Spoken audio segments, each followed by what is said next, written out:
El aire gélido y salado de Mar del Plata, Argentina, en el invierno de 1898, envolvía la imponente estancia Los Laureles, una mansión de estilo francés, ahora silenciosa, cuyo lujo parecía un insulto a la melancolía que habitaba sus paredes. El barón Alejandro de la Riva, 35 años, ojos cansados, traje impecable pero sin vida, se movía por los pasillos vacíos como un fantasma, cada paso resonando en la madera pulida, un recordatorio de la repentina muerte de su esposa 2 años antes. Las costosas pinturas y jarrones de porcelana no llenaban el vacío dejado, solo servían como recordatorios de la vida que llevaba, una jaula dorada donde criaba, en un silencio pesado, a sus 2 hijos pequeños, huérfanos de madre y de alegría. La rutina era una liturgia de duelo contenido, y Alejandro se aferraba a ella con la devoción de un náufrago. Sin embargo, la única luz que había regresado para iluminar la fría vida de la estancia era Isabel, 28 años, manos callosas, ojos increíblemente expresivos, la institutriz recién contratada. Su llegada 3 meses atrás había sido silenciosa, pero su trabajo irradiaba una competencia casi mágica. Tejía un orden sereno en el caos de la casa y, aún más importante, en los corazones de los niños. Isabel no hablaba mucho, pero su mirada era un lenguaje de ternura, y el varón, observándola desde lejos, notó el marcado contraste entre su silenciosa devoción a sus hijos y el misterio que la rodeaba, como si cargara un peso invisible sobre sus hombros, una carga de la que nunca hablaba. Aquella mañana, el ritual se vio interrumpido por un silencio distinto, más profundo y amenazador.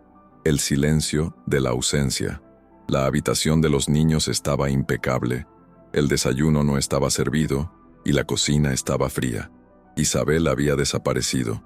No había ninguna nota, ningún aviso, solo el vacío donde debería haber estado, y su ausencia resonaba por toda la mansión, perturbando el orden que ella misma había creado. Un pánico extraño, casi irracional, se apoderó de Alejandro. No se trataba solo de la incomodidad de tener que ocuparse de la casa, era la sensación de que algo vital, algo de lo que inconscientemente había llegado a depender, le había sido arrebatado. El varón, reacio a las perturbaciones, se sintió obligado a actuar, impulsado por una responsabilidad que iba más allá del contrato laboral, una premonición que lo arrastró fuera de su zona de confort. El varón se puso su abrigo de lana más grueso y se marchó. La verja, de hierro forjado, se cerró de golpe tras él con un estruendo que pareció sellar la ruptura en su rutina. Si te identificas con la lucha por la justicia y las historias que revelan lo que se oculta bajo la superficie, dale a me gusta y dinos desde qué ciudad latinoamericana nos ves. Descendió el Cerro de los Laureles en su carruaje, pero le indicó al cochero que se detuviera en la frontera invisible que separaba su mundo de lujo de la periferia obrera de Mar del Plata, conocida por su persistente olor a pescado y mar mezclado con humo de carbón. El cochero vaciló, pero Alejandro se lanzó al barro y la suciedad, ignorando la mirada de disgusto del empleado. El varón, por primera vez en años, se encontraba fuera de su elemento, caminando por callejones estrechos y oscuros, donde apenas llegaba la luz del sol, y las casas de madera y zinc se apiñaban en un abrazo desesperado. El aire era denso, cargado del olor a miseria y el constante murmullo de las toses.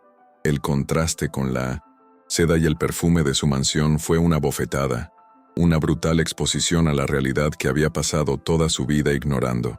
La búsqueda se guiaba únicamente por la intuición y unas pocas preguntas tímidas a los pocos vecinos que se atrevían a mirarlo.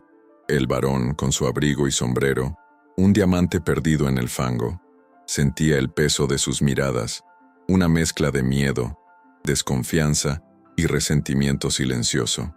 Con cada paso, la tensión aumentaba, la incomodidad se transformaba en una fría determinación. No podía volver a casa sin saberlo. Se preguntaba, ¿qué podría haber sido tan urgente como para haber alejado a Isabel de la relativa comodidad de la estancia? Llegó a un callejón sin salida tras un almacén maloliente, y allí un niño asustado, tras recibir una moneda, Señaló una puerta casi oculta hecha de tablones sueltos. Alejandro sintió que el corazón le latía con fuerza. Estaba a punto de cruzar un umbral, de violar la privacidad de quien, irónicamente, se había convertido en el protector de su propia familia. El sonido de la tos infantil, débil y dolorosa, provino de detrás de la puerta. El varón abrió la puerta con vacilación. El olor que lo golpeó no era a suciedad, sino a enfermedad y a un frío húmedo y penetrante. La habitación era de tierra apisonada, sin ventanas, iluminada únicamente por una lámpara de queroseno. En el colchón de paja de la esquina, dos pequeñas figuras se acurrucaban bajo una manta desgarrada, y su respiración era superficial y rápida. Fue entonces cuando la vio. Isabel estaba arrodillada junto a la cama, con el rostro pálido bañado en sudor frío, sujetando la mano de uno de los niños y murmurando oraciones onanas en un portugués con fuerte acento, ajena a su presencia. Su sencillo vestido, siempre limpio en la estancia, estaba sucio y arrugado, y la seguridad que antes irradiaba había sido reemplazada por una desesperada vulnerabilidad. El shock fue paralizante. Alejandro lo comprendió todo en un instante escalofriante. True, mujer que cocinaba el caldo nutritivo para sus hijos, la mujer que les enseñaba canciones alegres y cuidaba de su salud, veía morir a sus propios hijos a pocos kilómetros de allí, en el abandono y el frío absolutos de aquel crudo invierno argentino. Dio un paso al frente, y el suelo de tierra crujió bajo su bota lustrada, rompiendo el silencio. Isabel se giró, con los ojos muy abiertos, no por vergüenza, sino por un miedo primigenio y profundo, el miedo a ser descubierta, y peor aún, a perder la única oportunidad que tenía de mantener a sus hijos. El varón sintió que la culpa se le instalaba en el pecho, un dolor físico y abrumador, al darse cuenta de que su lujo se sustentaba en ese sacrificio silencioso y terrible, la brutal ironía de que ella sirviera a sus hijos para que los suyos no murieran de hambre. El silencio que siguió al descubrimiento era más denso que el aire de la habitación, interrumpido solo por los jadeos de los niños. Isabel se levantó rápidamente, cubriendo a sus hijos con la manta como si intentara ocultar un crimen, y la postura sumisa que mantenía en la mansión se transformó en una ferocidad maternal, la de una leona acorralada. «Señor varón», murmuró con la voz ronca por el cansancio, la mirada fija en el suelo. «Le ruego me disculpe, no debí haberlos traído a la ciudad, pero enfermaron y no había nadie más». No pidió su puesto, ni perdón por el abandono, sino la vida de sus hijos. Una súplica silenciosa que resonó en el pequeño espacio y le atravesó el pecho a Alejandro, obligándolo a enfrentarse a su propia suerte.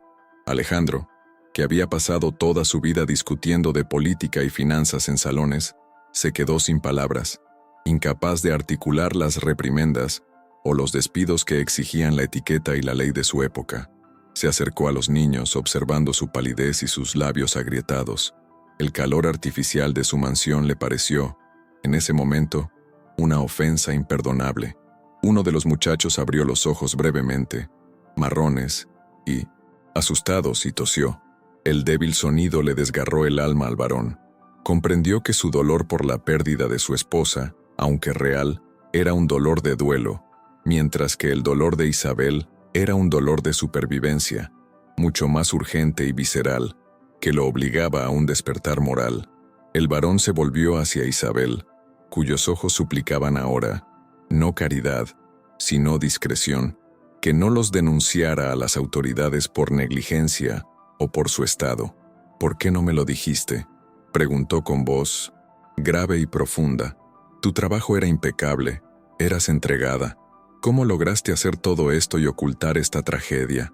La pregunta no era acusatoria, sino que rebosaba una admiración confusa, un reconocimiento de la fuerza indomable de aquella mujer que sostenía con maestría dos mundos, un misterio humano que lo seducía y lo aterrorizaba a la vez, obligándolo a cuestionar la fachada de su propia existencia privilegiada.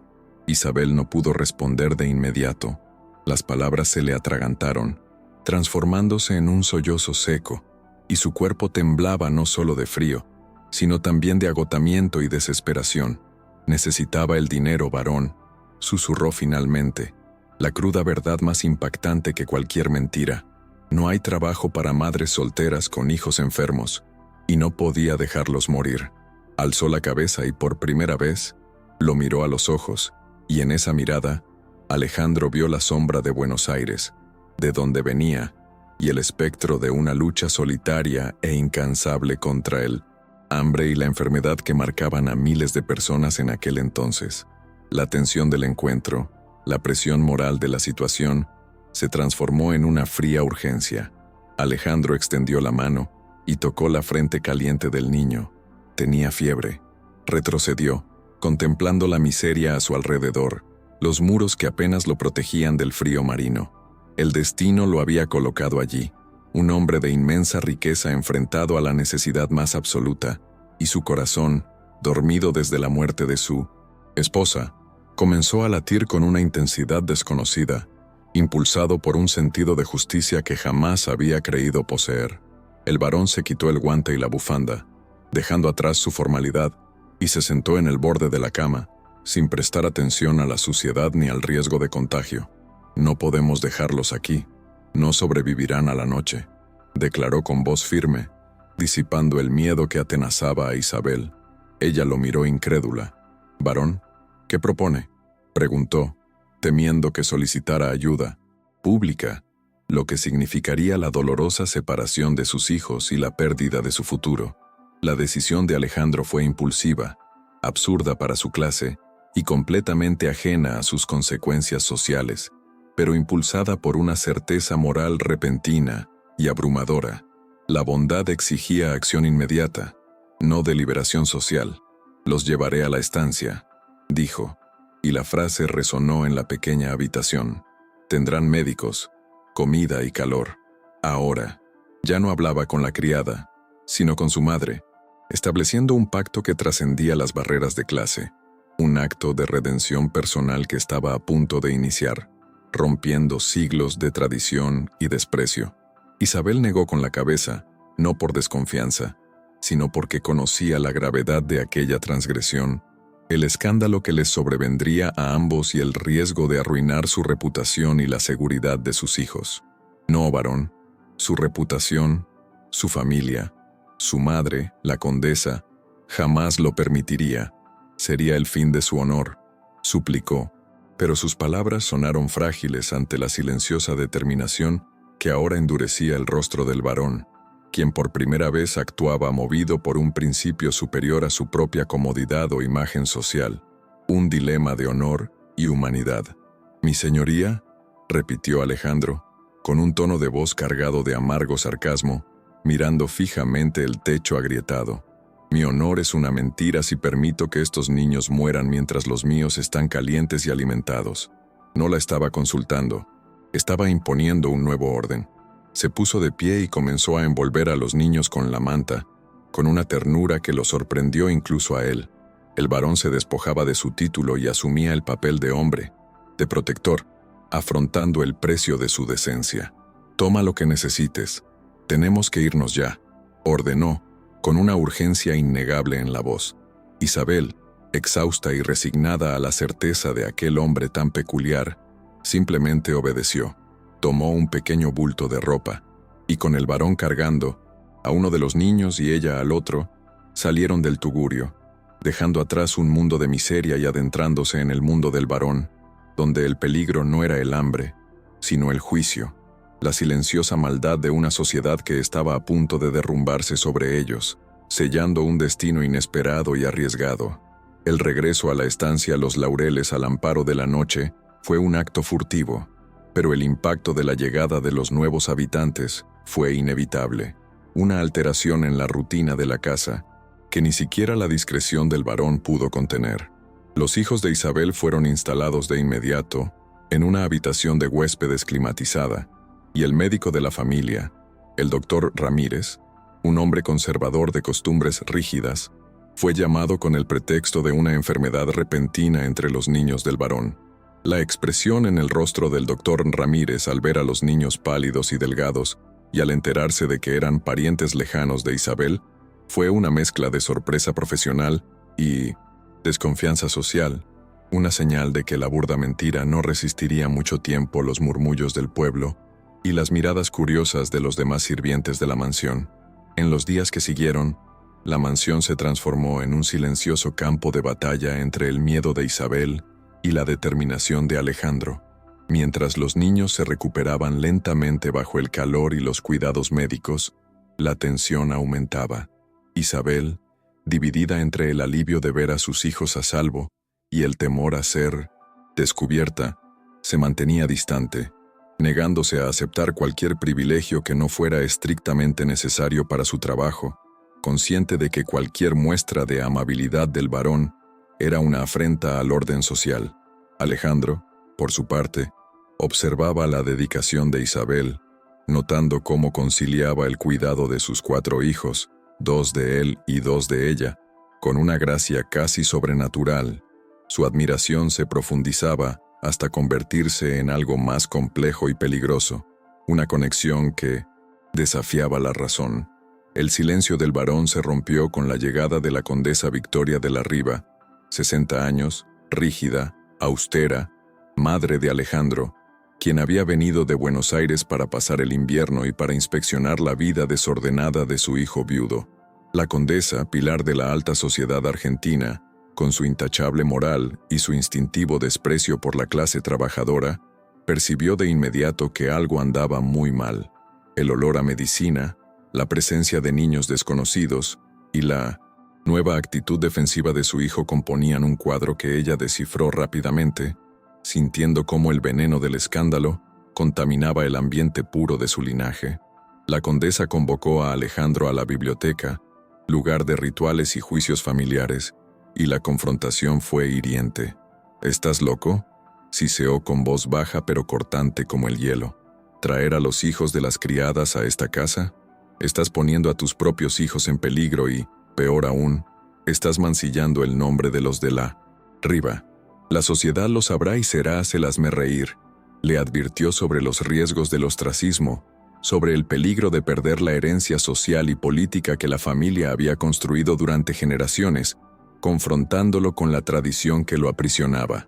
Alejandro, por primera vez desde la muerte de su esposa, se enfrentó a su madre, no como un hijo obediente, sino como un hombre con un renovado sentido de la moral.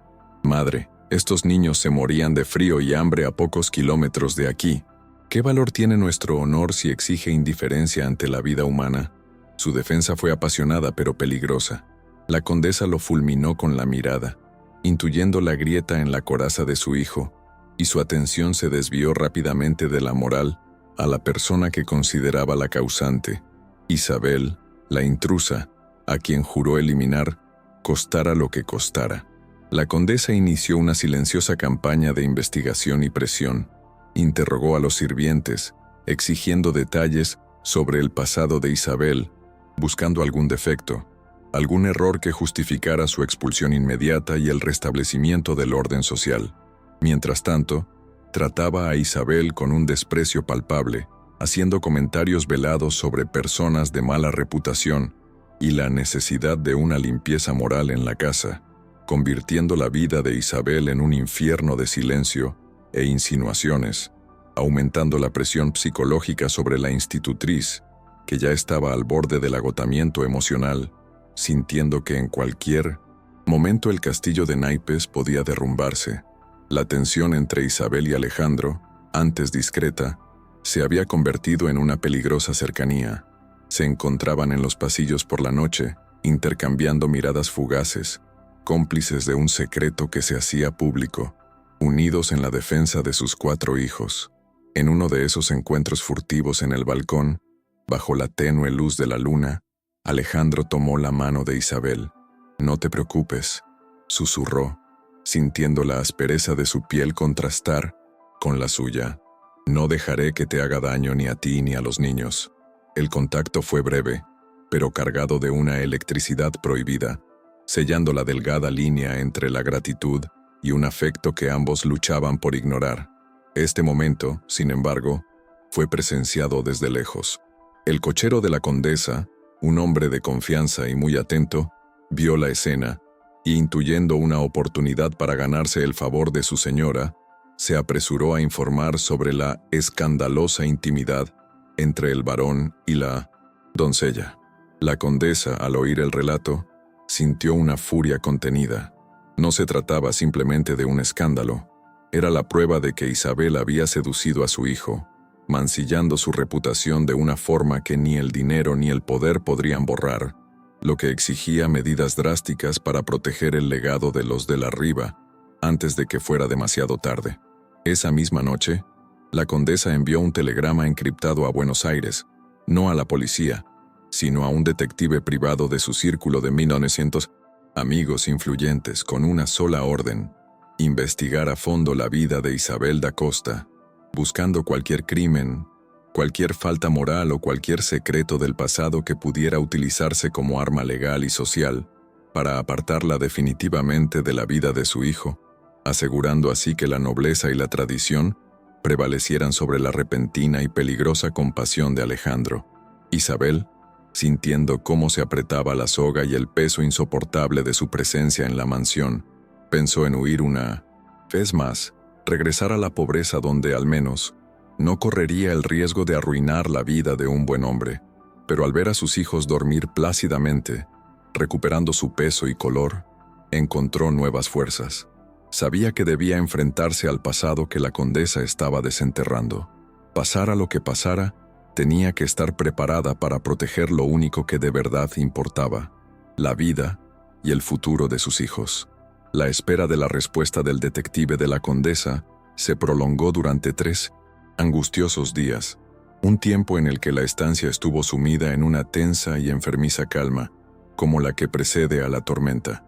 La sociedad de Mar del Plata, alimentada por los murmullos de los criados y las apariciones públicas de la condesa, ya había convertido la historia del varón y la criada en su principal entretenimiento, con cartas anónimas dirigidas a Alejandro que condenaban su perversión moral y exigían la expulsión de Isabel bajo amenaza de ostracismo total, obligándolo a tomar un ultimátum: el honor de su nombre o la permanencia de la mujer.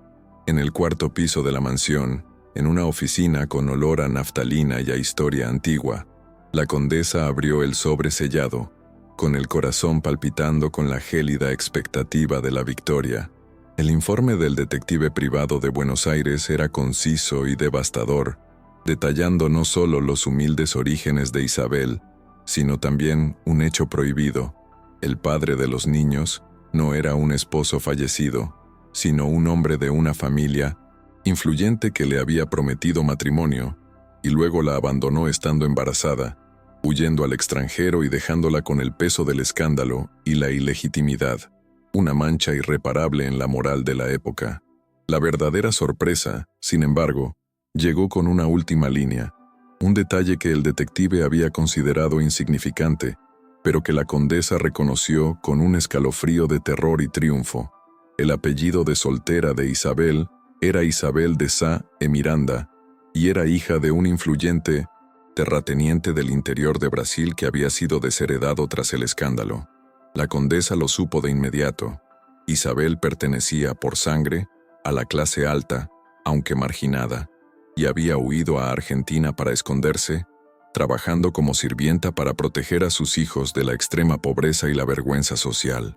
Armada con la explosiva verdad, la condesa convocó una reunión en el gran salón, citando no solo a Alejandro, sino también al doctor Ramírez y al mismísimo jefe de policía local, un viejo amigo, convirtiendo la sala en un improvisado tribunal. «Esta farsa termina ahora», declaró la condesa con voz implacable y autoritaria. No esperó a que Alejandro se defendiera, sino que ordenó que trajeran a Isabel, cuyo rostro reflejaba la rabia de haber sido engañada por una noble disfrazada que se había atrevido a trabajar como sirvienta. Isabel fue acompañada al salón, con el corazón palpitante, pero con una dignidad inquebrantable. Sabía que ese era el momento de la revelación final. La condesa arrojó el informe sobre la mesa, y el papel revoloteó en el aire. «Diles quién eres en realidad, Isabel de Sá e Miranda. Eres una paria, una marginada, una madre soltera que osó seducir a mi hijo bajo la apariencia de servidumbre. Eres una amenaza para el honor y la moral de esta familia, y exijo que el comisionado te destituya de aquí ahora mismo por conducta indecente. La acusación fue cruel y pública, exponiendo la herida más profunda de Isabel ante todos. El comisario, de policía, avergonzado pero obligado a actuar bajo la presión de la condesa y la naturaleza de la acusación moral, dio un paso al frente, dispuesto a ejecutar la orden y expulsar a la criada y a sus hijos de la mansión. Pero el varón, que había escuchado todo en un silencio atónito, reaccionó con una furia contenida, un despertar que encendió su alma.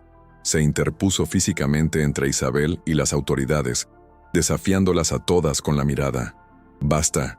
El grito de Alejandro resonó como un trueno en la habitación, silenciando a todos los presentes. «Invité a Isabel a esta casa, y se quedará. No sedujo a nadie. Salvó a mis hijos y a los suyos, sirviendo a esta casa con un honor que ninguno de ustedes comprende». Tomó la mano de Isabel y la alzó, un gesto de desafío sin precedentes contra su madre y la ley. La condesa reveló su pasado. «Ahora, yo revelaré mi futuro».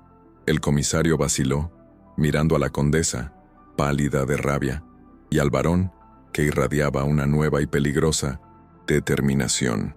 Alejandro se volvió hacia Isabel, ignorando al público presente en el juicio.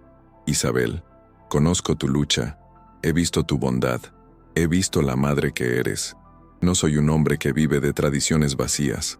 Soy un hombre que ha encontrado la vida de nuevo a tu lado». La tensión era palpable. Besó su mano con reverencia y la miró a los ojos, haciendo su promesa ante todos. «No solo te protegeré, te amo, Isabel. Tú y tus hijos son mi familia. Te pregunto, ¿aceptarás ser mi esposa y convertirte en la baronesa de la Riva?» La propuesta, un desafío monumental para la sociedad de la época, era la única forma de redimir a Isabel y proteger a los niños de la acusación de ilegitimidad. Una decisión de amor puro y rebeldía social. El silencio era absoluto, solo interrumpido por la respiración agitada de los presentes. Isabel, con lágrimas en los ojos pero con una fuerza recién descubierta, asintió. La condesa dejó escapar un grito de horror y humillación, pero el varón ya le había dado la espalda a la tradición y a ella. Abrazó a Isabel, sellando el destino de su familia, eligiendo el amor que lo liberaría. ¿Te está gustando esta historia? Dale a me gusta y suscríbete al canal para no perderte más dramas emocionantes como este. La declaración de Alejandro causó un gran revuelo en la estancia y en toda la sociedad de Mar del Plata con la fuerza de un terremoto. La condesa, humillada y derrotada, no pudo soportar la afrenta y al día siguiente partió en su carruaje de regreso a Buenos Aires, jurando desheredar a su hijo. Pero su amenaza ya no tenía el mismo peso.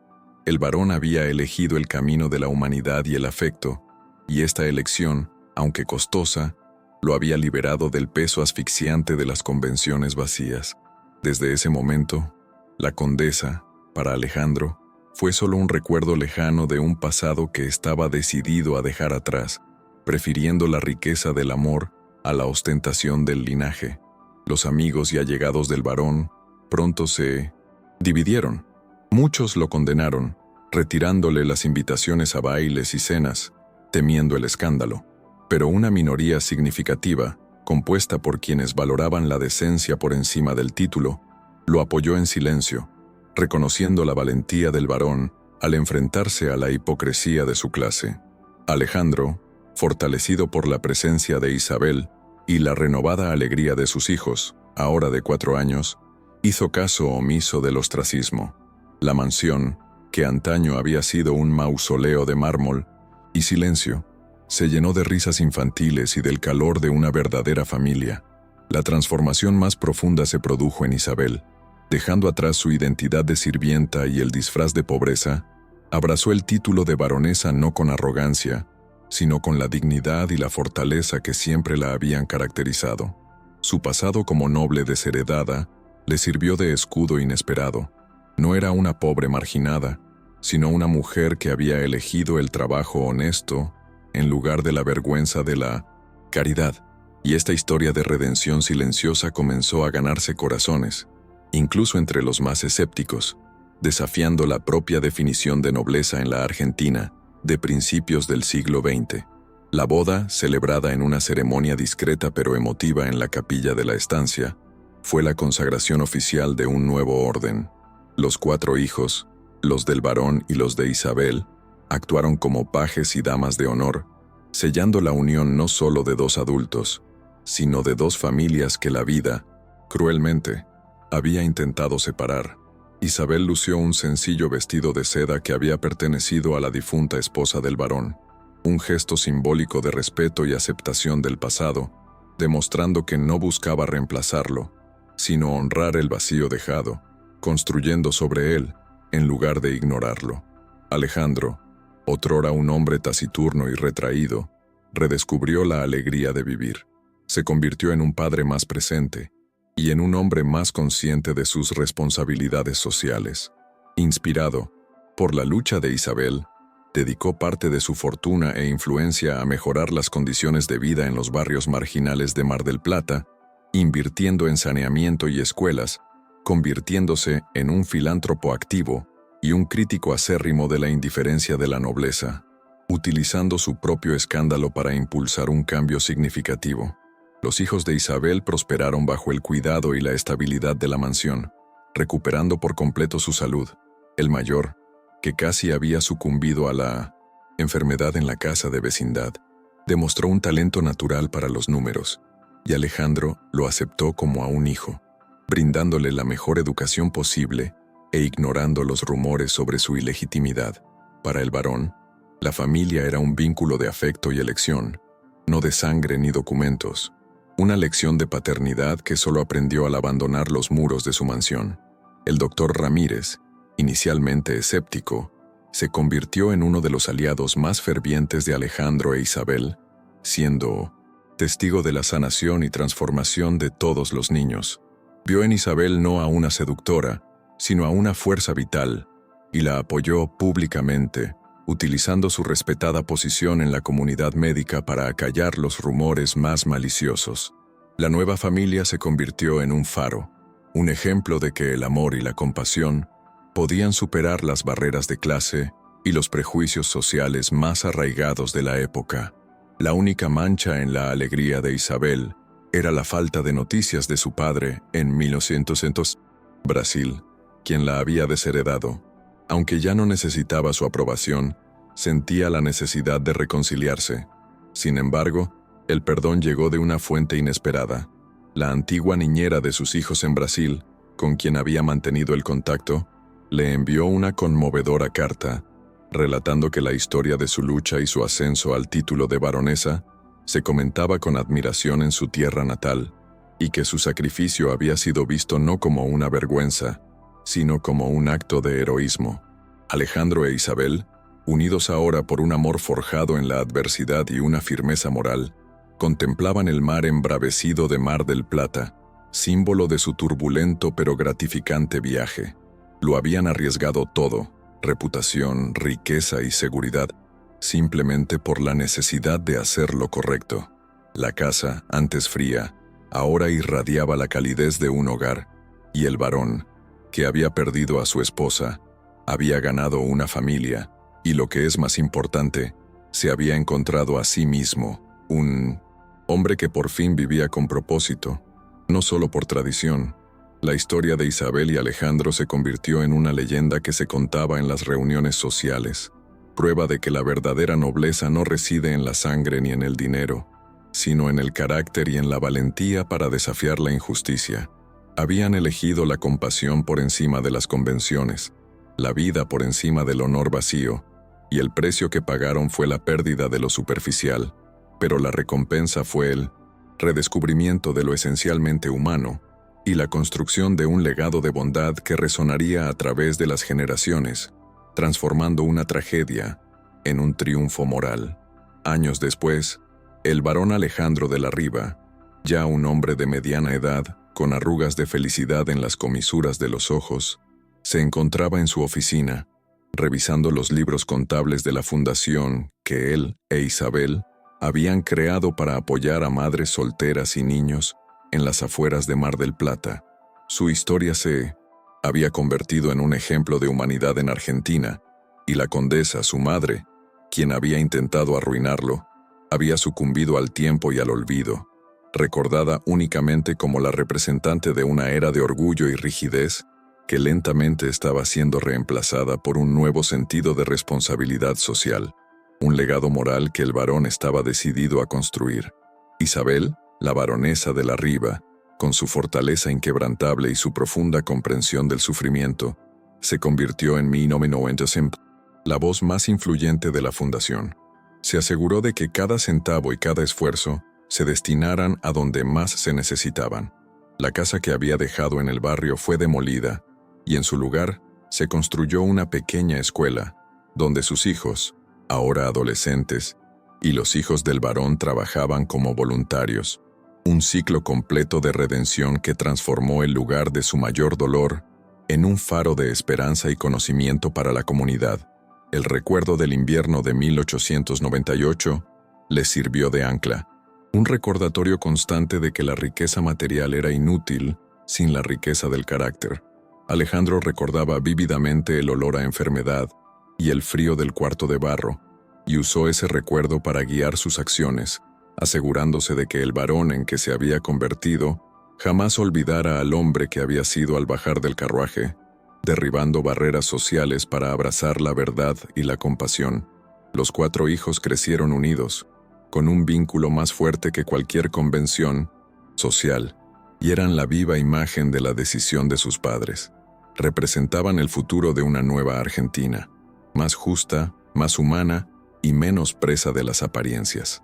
Los hijos de Isabel portaban el apellido de la Riva, con todos los privilegios y responsabilidades que ello implicaba, pero también la humildad y la fortaleza de su madre, una dualidad que los hacía excepcionales y capaces de liderar con empatía y justicia. Un día, llegó una carta de Brasil, sellada con el escudo de armas de la familia de Isabel. Su padre, en su lecho de muerte, había leído la historia de su hija en la prensa europea, que había cruzado el océano. Había reconocido el heroísmo y la dignidad de Isabel, y la carta era una súplica de perdón, un reconocimiento tardío de que el verdadero honor no radicaba en la posesión de tierras, sino en la capacidad de amar y luchar por lo propio.